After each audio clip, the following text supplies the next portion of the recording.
I first met Jean-Paul 40 years ago. Viviana and I were at the European University Institute in Fiesole. I never had a brother, but Jean-Paul became my brother. He gave me the nickname Nedino.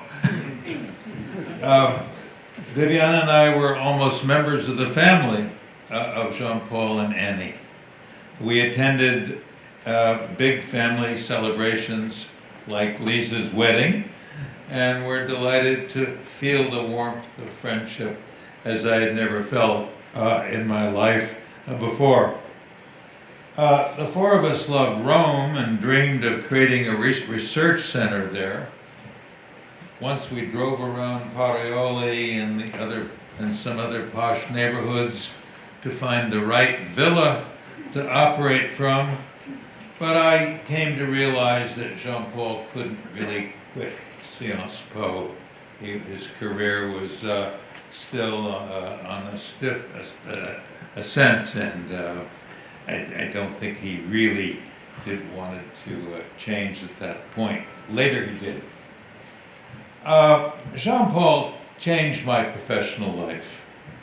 Some of our memorable times together were our trip to Moscow with Philippe Aghion and my many visits to the OFCE in Paris.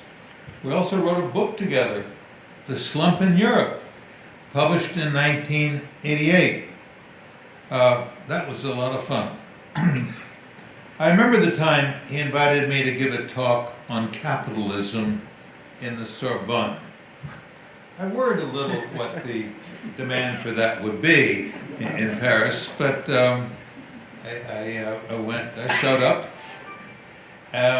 The audience consisted of Jean-Paul, Viviana, and 4 others. By the way, 2 years later, I got a similar invitation from him, well, probably through him, and there the room had more than 100 people. I think maybe even 200 people. So my confidence in Paris rose quite a lot. There was no honor that Jean-Paul could not think to arrange for me to receive. A leading moment was when I received the Légion d'honneur.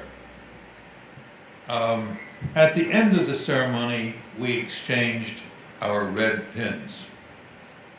So many years, so many beautiful memories, which we shared time and again, when in France, of course, but also in Italy with our Italian friends, Luigi and Stefania, Paganetto, Giovanni and Maristella Tria, Lucio and Giuliana Scandizzo, Stefano and Daniela Nicosi. The list goes on. What a generous and loving person he was. I will forever be grateful to Jean-Paul for this friendship that we shared. I will always miss him. Thank you.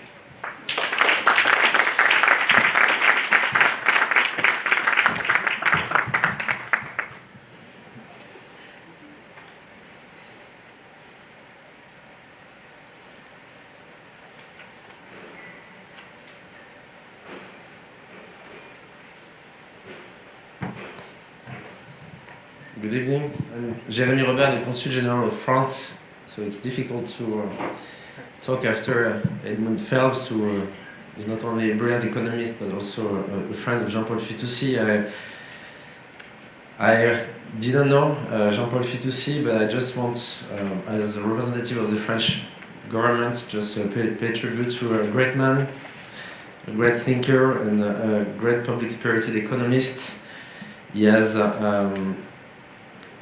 I will not retrace the career of Jean-Paul Fitoussi. I understand the son of Jean-Paul Fitoussi is with us today, no? And David, and I want to also to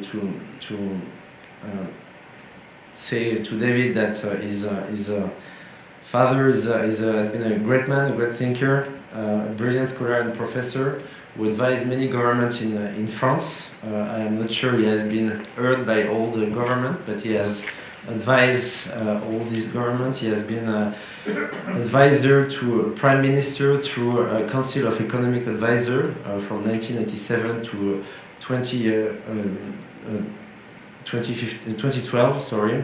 Also very involved in the European affairs. One of the major contribution, obviously, of Mr. Fitoussi is his fight and all his research on inequalities and the way to put tools to guide also the public policies and to go beyond the GDP through sustainability, equity, health, and education. I know that much more needs to be done in terms of public performance, and we have integrated in France some of the work of Jean-Paul Fitoussi, but much more needs to be done.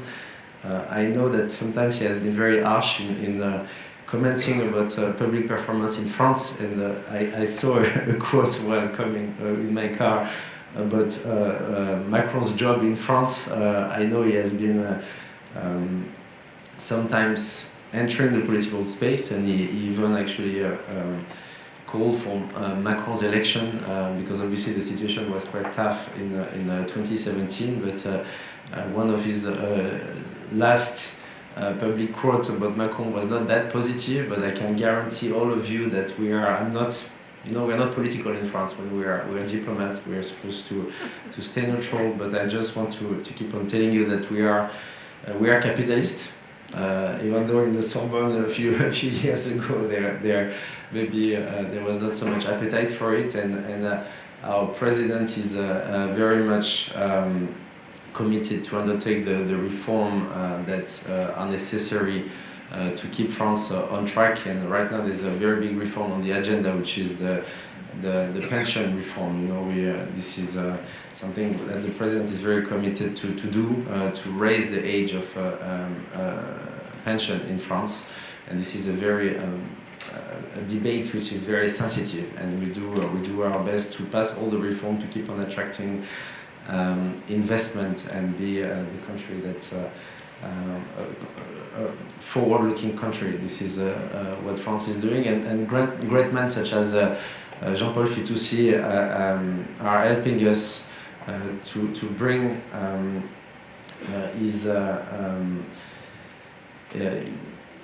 his thinking and his into our policies. And I just want to pay tribute to him, to all we can see how the mark he left when I see the list of speakers who are going to speak after me today. It's quite intimidating, and I want to thank you all again to be here today for Jean-Paul Fitoussi. And David, where is David? Yeah, for David. And once again, thank you very much for Columbia and for the Center for organizing this event. Thank you very much.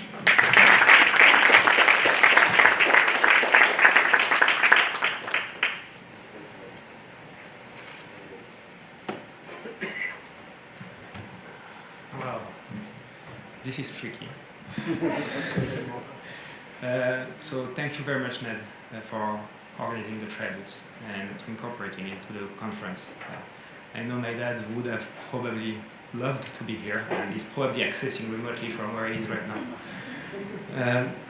Just to give you, I'm speaking obviously as his son and not as an academic, and I've been trained to speak after him or to emulate him. It's a bit tricky, but as his son, I'll give you a few slight new shed of light on his character.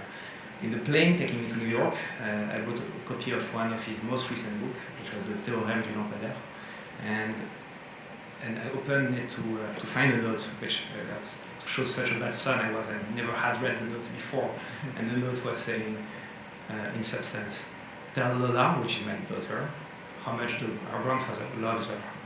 And Jean-Paul was a brilliant academic, and he was a fantastic dad, but he was also an amazing family man, and he was the center of the family, and a real role model for all of us.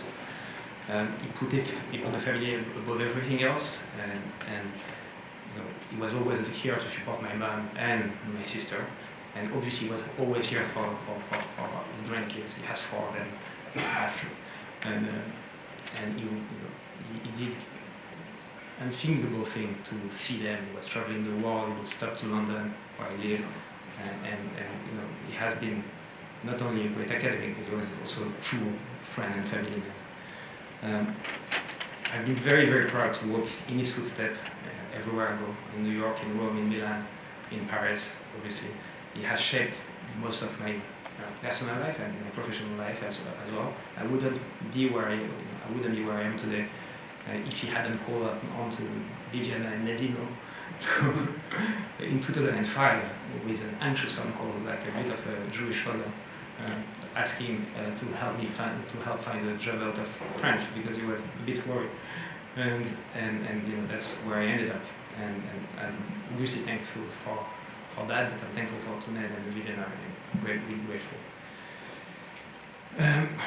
I had an amazing relationship with my dad, and we exchanged on every subject. We exchanged on economics, obviously, but we also had a lot more mundane conversation around quality of fabric I should pick for a suit, or the color of the tie, or where I could find the best pasta in Rome. And he always had a very humble taste, but he was very tasteful. He was very, very, very. He was known for his taste. My dad had an unconditional love for his friends, and as he was surrounded by great thinker, but they were first friends, and then whoever there was, and so I see a lot of them today, and I would like to, on the behalf of my family, to personally thank them for coming here today to speak, and this is quite amazing. I don't have much to say aside from that. Thank you very much. Thanks.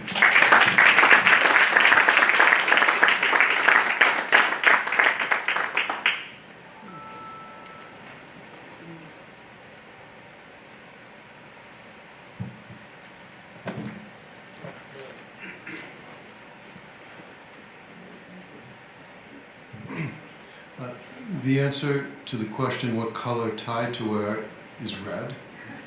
And I'm very moved to have a red tie, the Jean-Paul Fitoussi that I'm wearing for the first time today. I'd like to read a few sentences of Jean-Paul's last article that was published in the latest issue of the journal Capitalism and Society. It's called Newspeak in Economic Theory, How We Are Being Talked To. And it's based on his book, Comment Nous Parle. This article seeks to show how the impoverishment of language has changed the course of economic theory, much as Newspeak changed the order of things in the political regime in George Orwell's 1984. At the origin of such an evolution was a stratagem, to act as if neoclassical theory was subsequent to Keynesian theory. The inversion of time's arrow had far-reaching consequences for the development of economics. In part, the development of a science depends on the scholars who practice it and on its teaching to new researchers who will develop it further. Both depend on the history of language. The consequences for economic policies have been major, especially in Europe. With the cancellation of most Keynesian concepts from the Newspeak dictionary, the relative weights of market and state were changed, which would only lead to a preference for liberal market-oriented policies. I admired Jean-Paul so much because he tried to diagnose and solve the most important problems, no matter how messy, like in this article. Maybe we're led astray because we use the wrong language.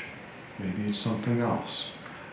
What he didn't do was say, here's the technique that I know how to use. I'm going to apply this tool to the problem and see what the market will bear.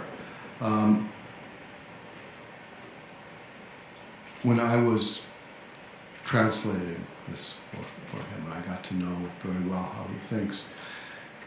He told the the metaphor of the person who is looking for his keys and looks underneath the lamppost because it's where there's the most light, even though it's not where the keys are likely to be.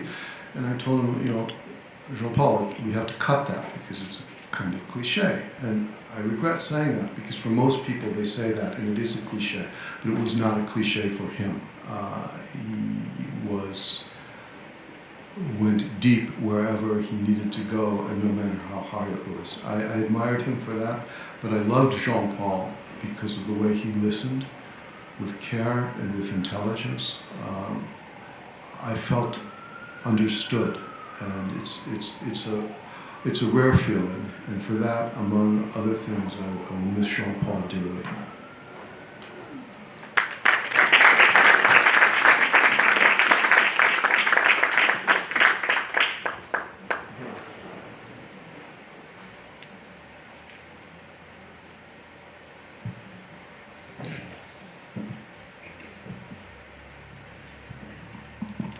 Thank you, Ned, for this invitation and these events. We miss Jean-Paul Fitoussi. I miss our friendship. I miss the continuous confrontation, the free and passionate discussions, the programs that we continue to build and sometimes continued to imagine. But Fitoussi will not be missed only by close friends. Fitoussi as economist, academic, and rigorous and passionate intellectual has been and remains, above all, the voice of a free man who was looking in his research in economics the truth, not for its own sake, but to serve as a guide to improving society. Jean-Paul Fitoussi, in all his books, written alone or in collaboration with the greatest economists like Ned, Phelps or Stiglitz, the greatest economists of our time, and in countless articles and public interventions addressed the more fundamental economic policy issues that have a direct impact on society. Convinced but not dogmatic Keynesian, he looked with clarity and concern at the growing inequalities even in our rich societies and at the dangers that these inequalities entail for democracy, even for our Western democracies. Despite he was a respected advisor of governments and international institutions, he continuously denounced the short-sightedness and indifference of these same governments and institutions. His denunciation went to the roots of the economic policy errors, that is, to the lack of knowledge and understanding of the true economic and social dynamics from which the errors of policy derive. In a book of some years ago entitled The Lamppost Theorem, he denounced how often economists engage in the study of what is easy, or what is under the light, but not of what is in the shadows and therefore more difficult to grasp. Fitoussi argued that we cannot look at the crisis of our societies with the eyes turned to the cone of the light that comes from the past, from economic theories now falsified. Jean-Paul Fitoussi was always present also in the economic policy debate in Italy, a country he loved and knew the language perfectly. No stranger to the establishment of academy, business, and institutions, he was always part of them with a strong civil passion that made him a sought-after and respected interlocutor of policymakers of various political orientations even if he was certainly a man of the left. Now we have his method, desecrating, ironic, but always based on a rigorous logic. Let's make good use of it. Thank you.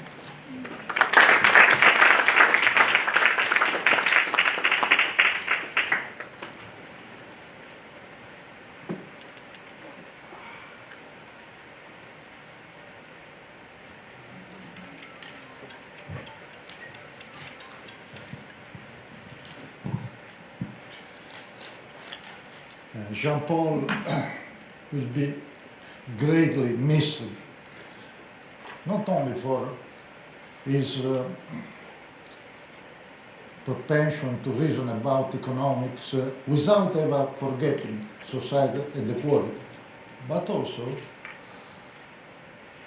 for his continuous looking ahead in search of the new, and then for his, this is very important, great propension to establish personal relationship in which his natural sympathy would transform academic discussion into long-lasting friendship and solidarity. His curiosity toward the new and the search for different paths was a way of being for him, both in his work as well in his research activities that saw Ned Phelps the main reference point. That's very important because I discussed it a lot of time with him, underline this point. Emblematic of this attitude was his commitment as a staunch European, but at the same time one who was critical of a Europe that was very little capable of integrating monetary policy and fiscal policy. For this reason, not only because he was a convinced Keynesian, he was a staunch opponent of austerity policies. This is very important. We discussed a lot of times about this. And in Italy, he made a lot of intervention on this subject. He saw their limit, later confirmed by their own supporters. His great attention to social outcomes made him to say recently that the current inflation may risk bursting the social peace bubble. He was anticipating the discussion coming later. It's very important to look to this point today where everybody is talking about that, but Jean-Paul was anticipating the problem. But what has always struck me in him was his way of looking at the world through a keyhole in an original and different way. Just think of this book on the lamp post theory, which says a lot about his personality and as a man and as a scholar. It is necessary, he said, to focus the light of the lamp post on the right issues if one wants to respond to the challenge facing the world today. This, in my personal view, is a very important legacy of Jean-Paul. That is the legacy not to be slaves of pre-established ideas. Let me conclude saying that he combined the great openness of his ideas with the readiness to interact with everyone with great intelligence and cordiality. Let me say goodbye, Jean-Paul.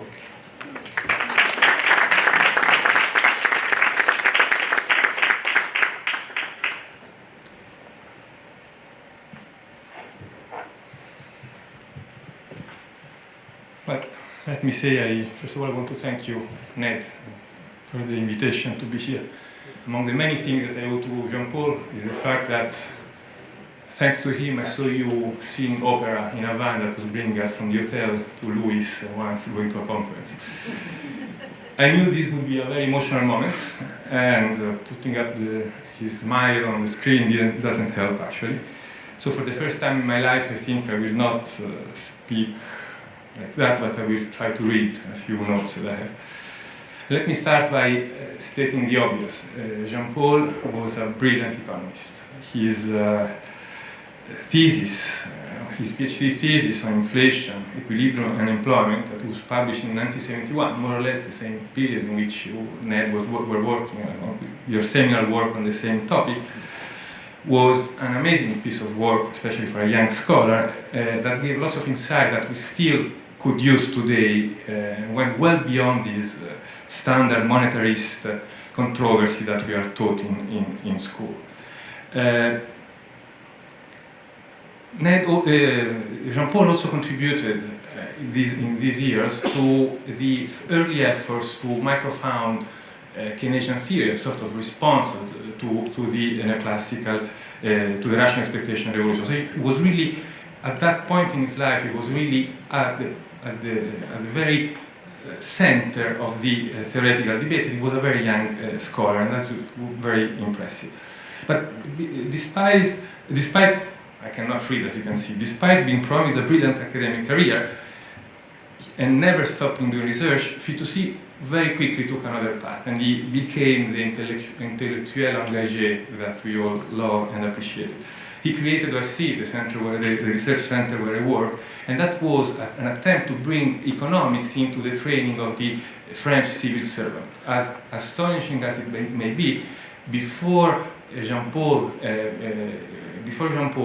in France, the French elite thought that a civil servant should only be trained in political science and in law. That was his contribution. And from the very beginning, Jean-Paul was a convinced European. A convinced European, and as Luigi Paganetto said, a critical European. His book, his book that I like the most, The Forbidden Debate, starts by blasts a debate that is plagued, according to Jean-Paul, by conformism, in sort of pensée unique, that restricted the space for alternative visions. And that's led us to self-censorship of the intellectual and policymakers in the debate on the shape to be given to Europe. And the book on the new language of economics that was cited before kind of comes to close that circle at the very end of his career. As you said, he goes against language as a very important tool for intellectual hegemony.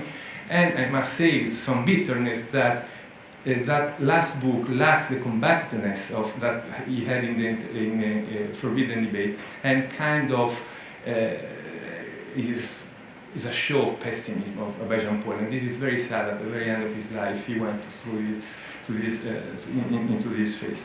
Humanism, the fight against the technocratic conception of economics, is the red thread that binds the whole trajectory of Jean-Paul, and explains why in 2009 he inspired the Stiglitz Commission that was mentioned before on measuring well-being. And he never thought that measuring well-being meant being for degrowth. Actually, the contrary. He said that you should have a broad notion of well-being because he wanted to put back inequality and income distribution that was mentioned so many times actually during the day-to-day at the center of the policy debate. Even before the 2008 crisis, inequalities, effect on growth, investment, financial imbalances were at the center of Jean-Paul's concerns. And actually one of the papers we wrote together was precisely on these topics. He worked on the relationship between democracy and the market, and on the need for the state to rediscover that role of regulator and intermediary between citizens and markets that were also very often mentioned today in our conference, and that existed at a certain point in our history that were the period of the golden years of social democracy. Since 2008, macroeconomics is in a state of flux. After the global financial crisis, we are rethinking macroeconomics in many aspects. And I think that the work by Jean-Paul will certainly be useful in this rethinking process. I think he will lead in the debate that we're going to have about where macroeconomics should go. But I would like to stop to finish, and this is really, I have to read it because otherwise I won't be able to say it, with a personal memory. For me, Jean-Paul was not just a master, he was not just a colleague, he was a friend, as many have already said. It's him who welcomed me to Sciences Po 20 years ago, who trusted me and gave me his trust, and that trust underlined our collaboration, our friendship until the very end. I remember in his office, I don't know, Ned, how you could stand coming from America, these clouds of smoke that were there. I mean, I think I smoked more in his office than in the rest of my life. And we will discuss about Europe, economic theory, inequality, democracy. And what I learned from him in this discussion is that the rigor and independence of judgment are the only passport to become authoritative or an authority in a profession that, as we this morning there was this discussion on social networks. Well, believe me, economists are really part of this polarization on Twitter, and the only thing that can give you authority, and this is what Jean-Paul taught me, is rigor and independence of judgment. And I think this is the most important lesson I got from him. He never made a mystery of his beliefs. And despite being rigorous in reasoning, never cloaked his beliefs in a presumed objective scientific he knew that values are as important as analysis. And it's no coincidence that despite the label of Keynesian, he was one of the most consulted intellectuals by politicians of all sides. And that was, as was said before, very often, unfortunately, was consulted but not heard. And if I had to find a motto for his engagement, this motto would be, talk to everybody, be enlisted by no one. And I think this is the best way to characterize Jean-Paul, in my opinion. And in this day, I have one certainty that practicing rigor and independence daily is the best way to keep Jean-Paul alive.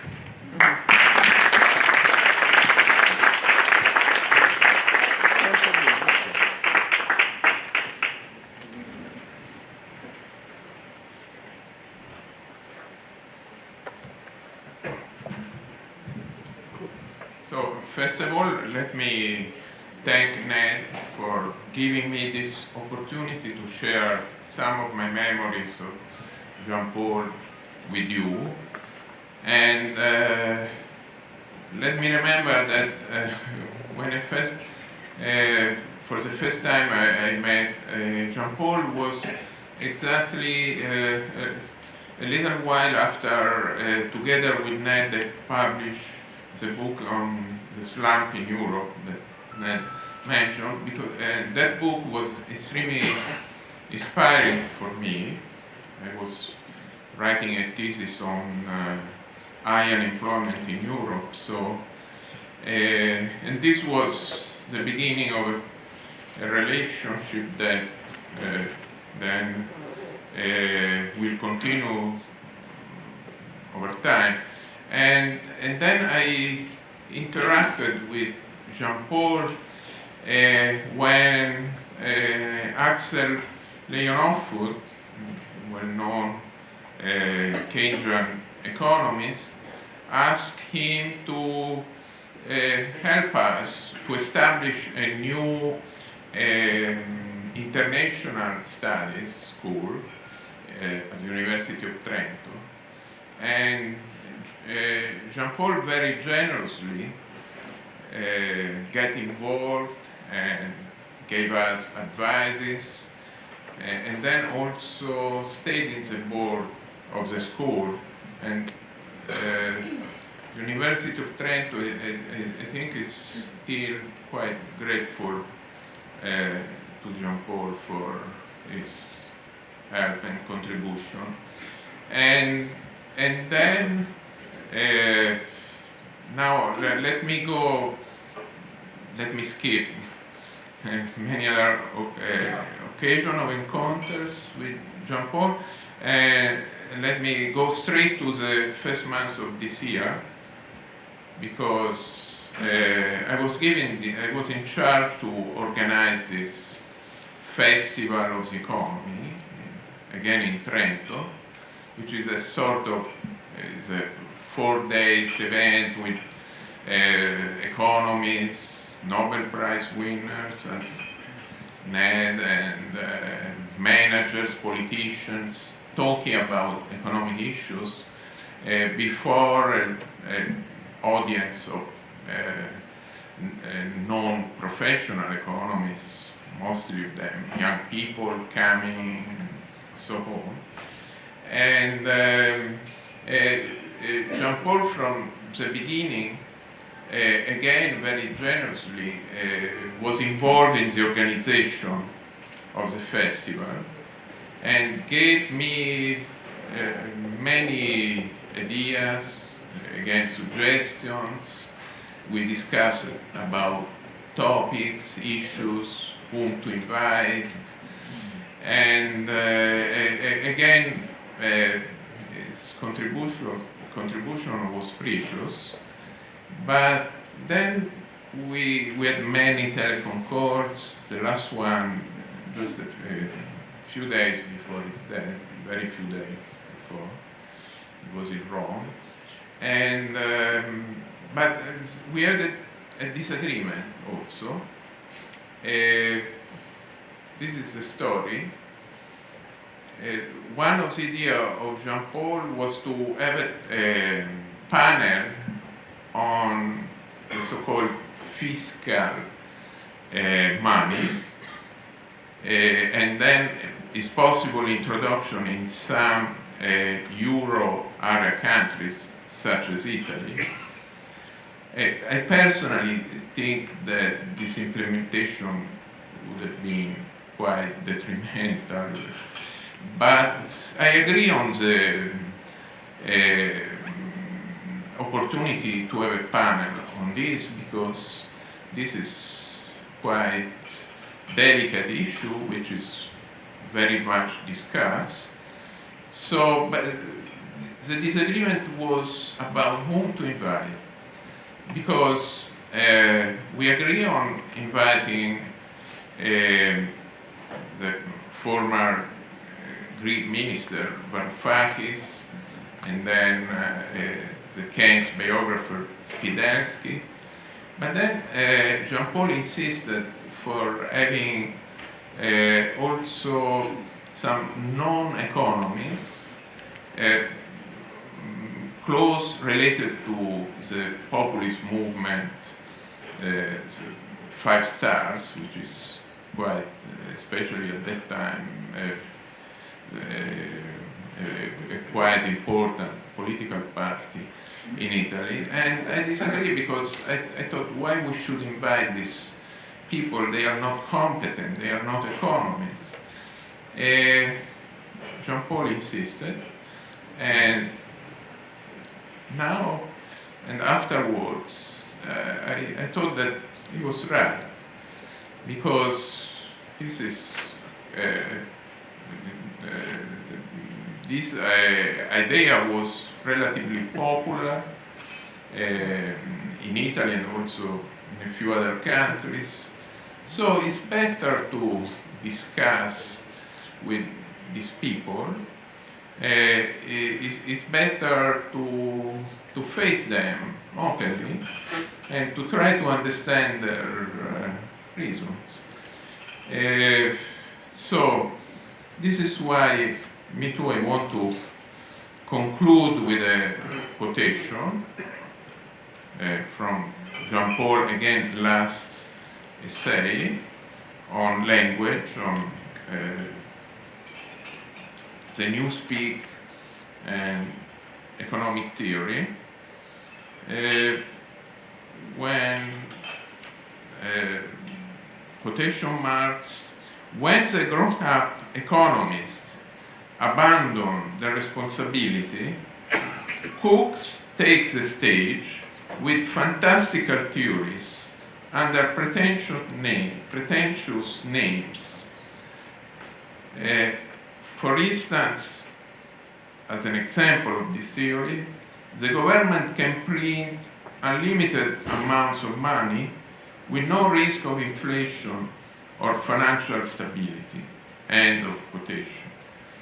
Well, I think that this attitude of not being prisoner of one's own professional jargon or biases, or let's say this message of openness, of mental and intellectual openness is a very precious legacy that Jean-Paul left with all of us, I think. I'm sorry I can't be with you today to celebrate the life of Jean-Paul. He was a great economist, but above all, he was a great friend. We shared interests and values. We worked together seamlessly, co-conspirators to use economics to create a better world. He persuaded me to join him in the Commission on the Measurement of Economic Performance and Social Progress. It was his name for the commission, and it reflected his broad vision, his commitment to advancing social progress and to making a better society. His genius in creating the commission was both in the economics and in the politics. He knew that our message would have greater impact coming from the center-right. Corralling it through French politics was one thing. Corralling 15 independent-minded economists, sociologists, national income statisticians, and other social scientists to reach consensus was another. When that work was done, he worked tirelessly to globalize the impact, getting the OECD to set up a special group to advance the agenda further and to prepare the statistics that would enable its implementation. I have been almost startled by the global impact that his work has had, with an alliance of countries around the world now committed to implementing these ideas. The lives and livelihoods of millions of people are being directly affected by his work and ideas. Changing the focus of economic policy from just thinking about material goods and services to a broader conception of individual and societal well-being is a singular achievement, one consonant with Jean-Paul's beliefs and values. I don't need to say much to this group about Jean-Paul's work in macroeconomics. We were on the same side in virtually every policy discussion, from our adamant opposition to austerity to our repeated worries about the European Central Bank engaging in excessive tightening. More than almost anyone of his generation, he moved seamlessly between economic theory and economic practice. His keen intellect combined with his extraordinary integrity meant that he was trusted by political leaders of all political persuasions. He was a constant in France's policy vibrancy. He was both passionate and deeply thoughtful, another rare combination. We had a friendship that began with our economics, but then went much, much further. During my time in Paris, and especially in the fall of 2019, just before the pandemic, while I was on sabbatical in Paris, he was generous enough to share his office with me, which was a godsend, because we could then spend hours talking about economics, to spill over to talking about economics and politics over a wonderful French lunch. I can still hear Jean-Paul's voice as we would call each other on the phone to chat about one issue or another. I will miss him. We will all miss him.